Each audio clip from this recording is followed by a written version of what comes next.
My name is Jack Holden and I'm a playwright and an actor. When I'm writing a play, it's generally the story that comes first. Characters on their own can't really tell a story. The story is the building block and the motor. Around that, an actor can build something. You see a certain characteristic in someone, or you hear the rhythm with which someone speaks, or I love earwigging, eavesdropping on the bus, and I hear the way someone speaks, and I don't know, that all sinks in, and then you have this kind of dramatic mental soup that I kind of have to dunk into every so often and go, oh yeah, where did that come from? And actually what was most interesting about Cruise, my play, was that afterwards, loads of people said, was that person based on this person?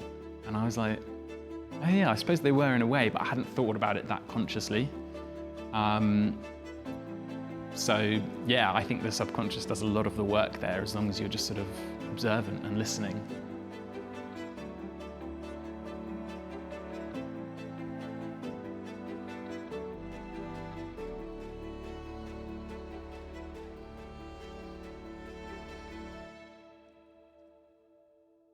I suppose in life, as in art, people do unexpected things. So it's not about a decision being expected, because if that happened, it wouldn't be a very exciting play. In fact, it's about maybe setting up that rhythm or that type and then breaking it. You sort of have to come back to how real humans make decisions, and that is very often inconsistently, and we all behave irrationally. Dave is taking deep breaths. He looks up at the stars and says, I'm going to sell the flat. You what? And I'm going to quit my job. Oh, hang on, Davey. Jackie's right. We have to live our lives. We have to thrive, not just survive.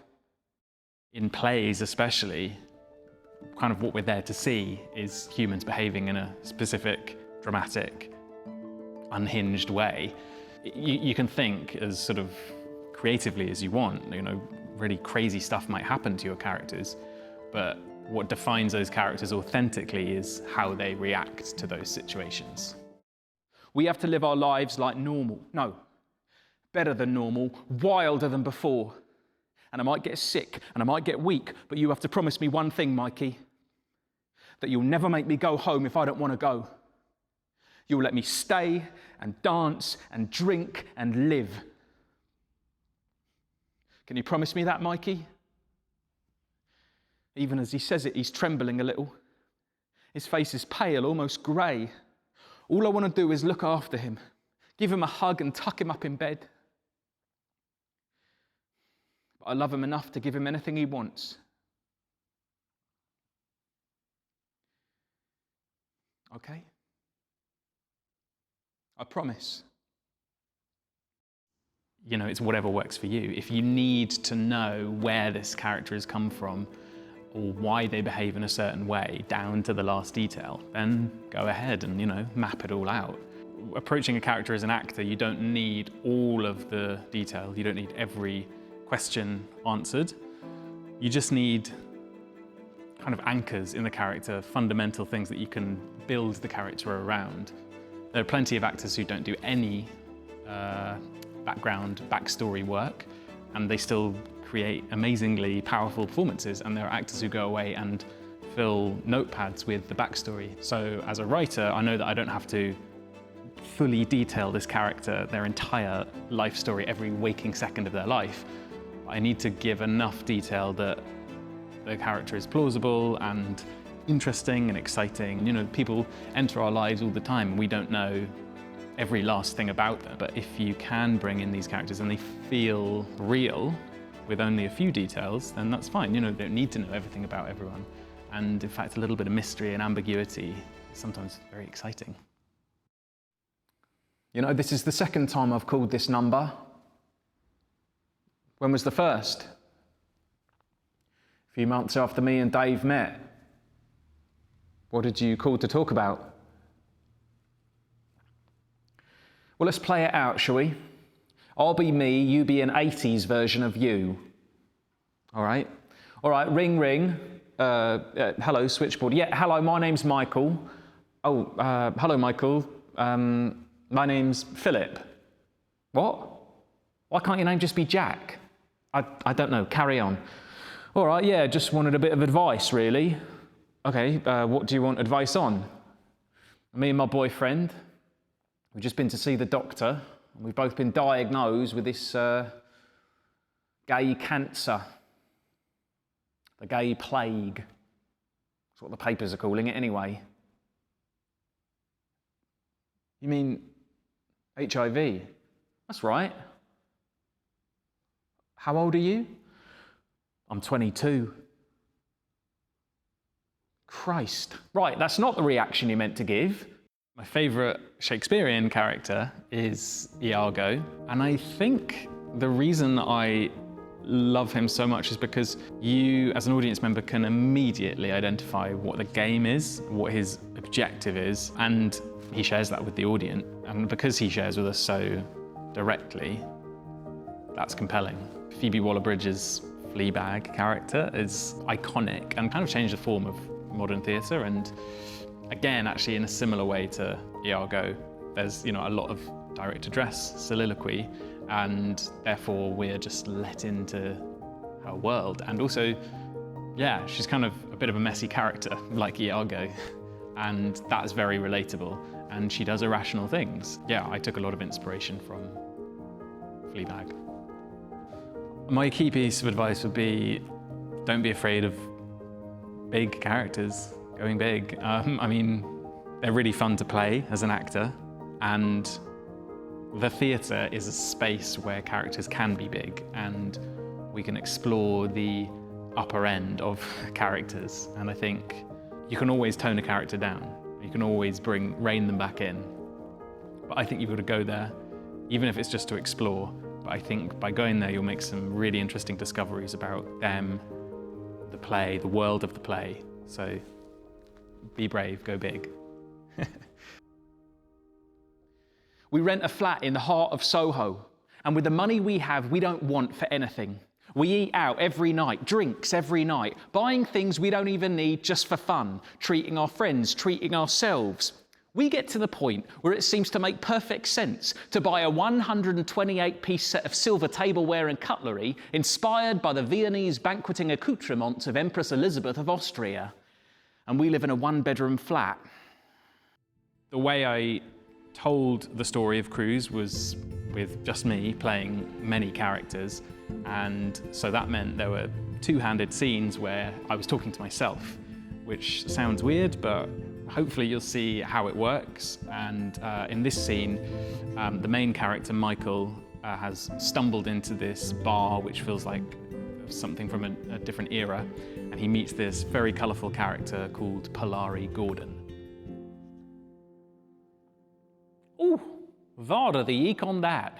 You just trolling here, did you, Dolly? This is meant to be a members' club. She'll have to have a Polari with that Misa Butch Queen on the door. Still, you're in here now. Here, Ida, 2 more Veras. Better make 'em strong. Come hither, chicken. Take the weight off.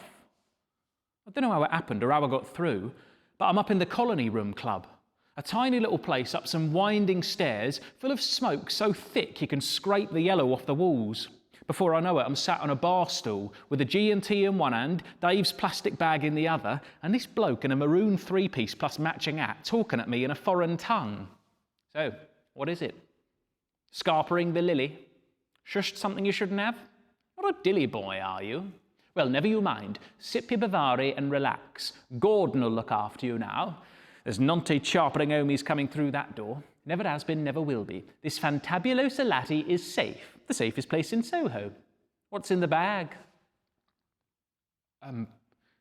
Just things. Well, I gathered that, chicken. Are you all right? Your orbs are looking mighty bloodshot. Are you Meshuggah or just dizzy? I don't... What? Are you a lunatic or are you just a bit lost? Oh. Lost.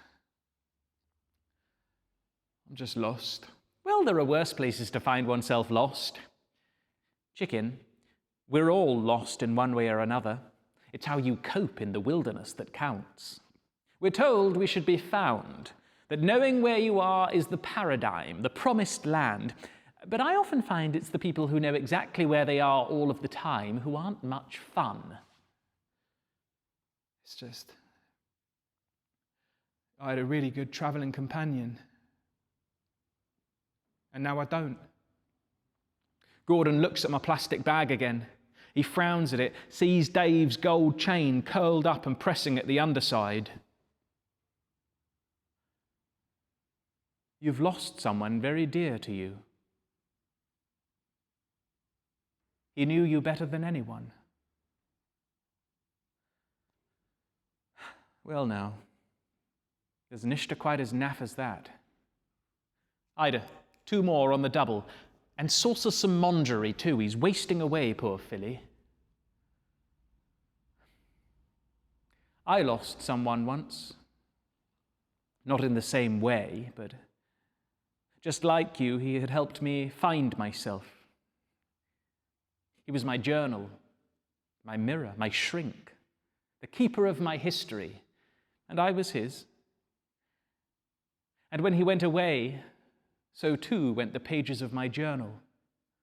The mirror smashed into shards, some of which I carry with me, some of which I left on the ground. Well, you can't keep a pocket full of glass. It felt as though my story had stopped. Without someone to witness it, was it really happening at all? Who am I now? Am I in the world? Am I real? 2 gin and tonics replace our empty ones. I take a sip as the warmth of the first starts to spread through my body and make the edges of everything look blurry and soft. Cheers. The thing is, you are real. You exist in your own right. It's much too soon for you to know this, to truly comprehend it in your gut. But your path hasn't changed at all. He, the man who wore that chain, he had his path too. And for a time, for a sweet, precious time, those paths ran perfectly parallel to one another. His path stopped. But yours carries on. And what you have to do, what you absolutely must do, is keep on walking. Every day another step. That's all it takes. I take another big gulp of gin.